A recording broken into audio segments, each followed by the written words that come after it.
Hello, hello. It's been a while since I've been on here live baking, but today's the day.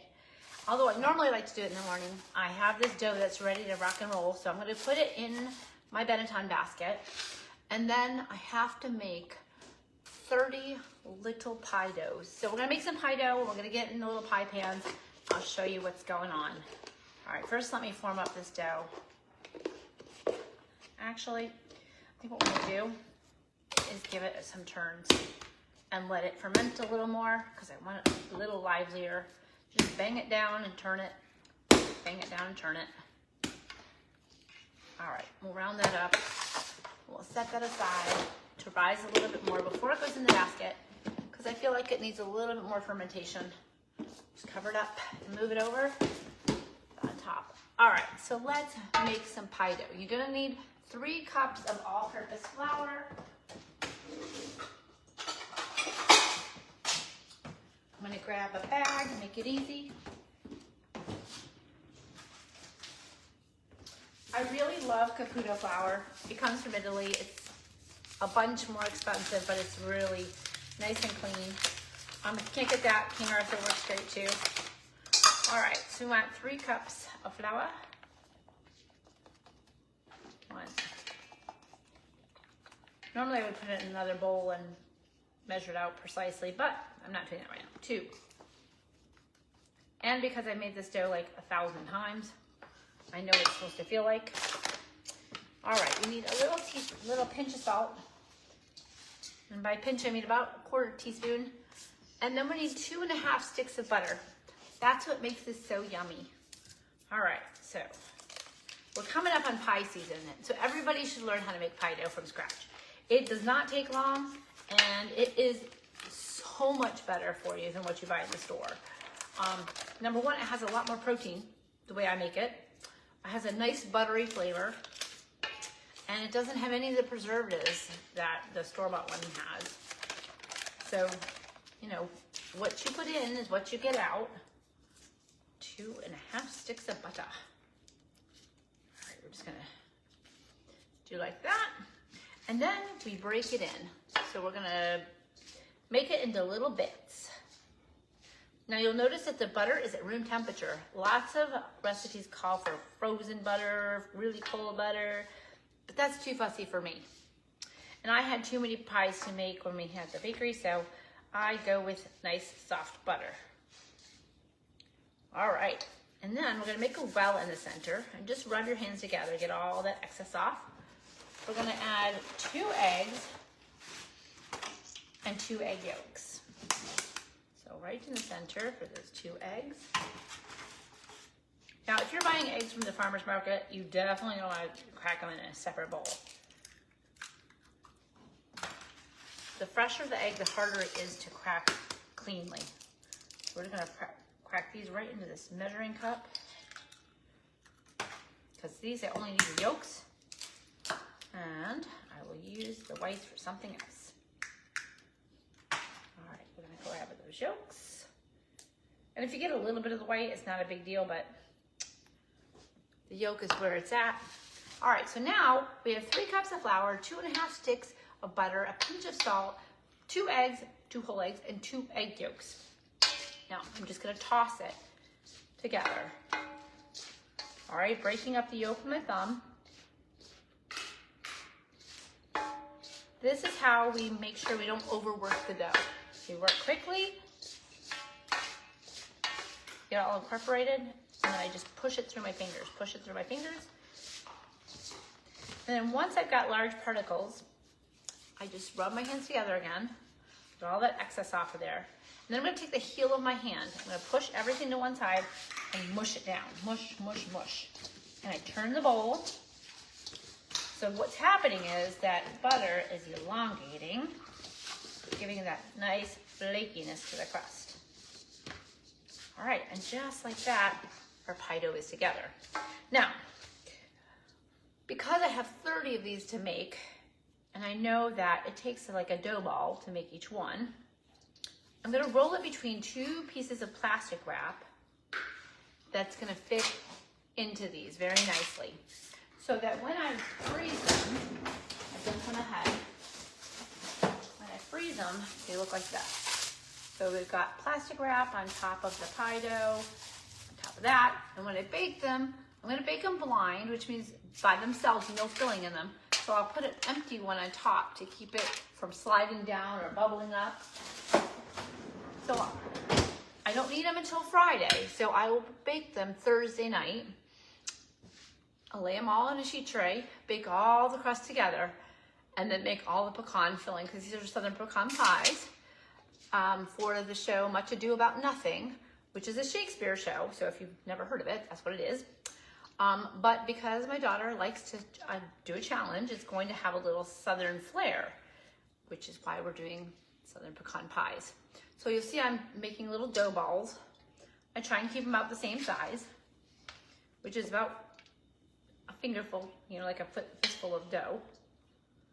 And then I'll take my plastic wrap and I'll roll these out, fit them in the pie pan, trim up any excess, and move on. So the 30 of them took me about maybe an hour or so. So hopefully I'll get more of those done, or the first 12 of them took me about an hour or so. So I'm hoping to finish this project today.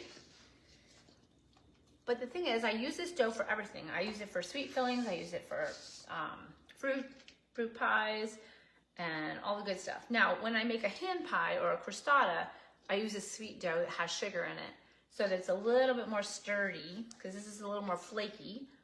And then I use a tart dough, which is a short crust, so it's got powdered sugar in it, and it doesn't have any egg in it or anything like that, so it's just butter, flour, powdered sugar, vanilla, so it's a little sweeter.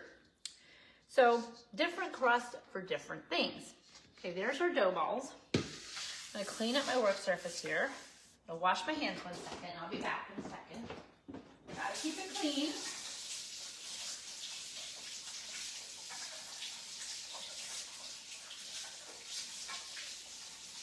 All right. Coming back. I'll wipe down my work surface one more time, even though good, and we'll grab some plastic wrap. And I have a wide plastic wrap, which really helps. But if you don't have that, you can just use regular plastic wrap, and that will be fine. We'll need 2 pieces. One for the top and one for the bottom. And I just like to connect them like that with a rolling pin. And I honestly don't know what I did with my French rolling pin. It seems to have disappeared. We're gonna take one dough ball and just flatten it with your hand at first.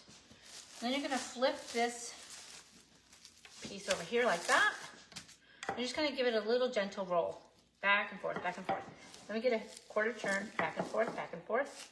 And if you find that your plastic wrap folds in on the dough, just release it. Back and forth. And then we go the other direction, back and forth, back and forth.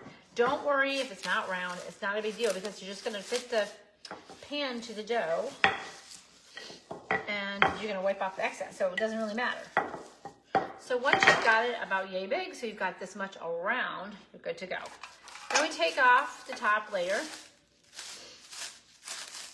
Obviously, if you were making a big pie, you'd follow the same steps, just a lot more dough. And we're gonna place this here. Here's where the fun part comes. You bring your hand underneath and you push that pie dough in, right? And if you do it right, you should be sort of center. I'm gonna have to move this over a little bit. There we go. We push it in. These are a little on the flimsy side, so it's not quite so easy to pinch it off, but you press against the outer edge of the pie tin and it takes off the excess. And then you peel it back and you just go around and take off the excess of it. Now, if you find that you have some areas that need a little extra, you can just, where you peeled off that excess, you can just put it in there. And then you should be good to go. And so I'm just gonna set this aside, and then when we get a bunch of them, we'll stack them up and put them in the freezer so they can all be baked out later in the week. We'll do number 2. There we go. Get our plastic wrap. And actually, after a couple times using the plastic wrap, it's actually better because then it doesn't stick as much. Okay, we're just gonna gently rock it back and forth. give it a quarter turn, gently rock back and forth, turn, back and forth. And you don't want it to be too thick because this dough does puff up. And nobody likes to have a giant mouthful of dough. So err on the side of thinner rather than thicker. There you go. Flip it on over, adjust where it lands, and push it in. Push against the sides.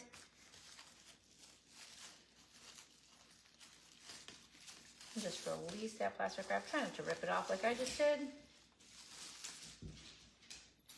But if you do, you're just going to press it back in there. Press it back in. And if you have sparse areas like where I do here, I'm just going to take a little bit of this dough, press it between my fingers, and press it on that pan, and just wipe off any excess. So that you want all of the top part to be covered. So you want to make sure that you get all that in there. And actually freezing the dough helps with it so it doesn't really shrink as much. If you took it right now and you baked it, you'd have to make sure you really weight it down so it doesn't slide down because these are pretty deep. There we go. And now we're just going to stack them with some paper between them. There we go. And we'll get another piece of plastic wrap for the top of this one. And I might have made the balls a little bit small, so I'm going to marry these two up. So we have a little extra. I'm going to push that down in there, cover it up. And I'm not going to do all of these on camera because I'm sure that gets rather boring. But I will come back and show you later in the week what they look like so that you have an idea of what to look for once it's actually baked.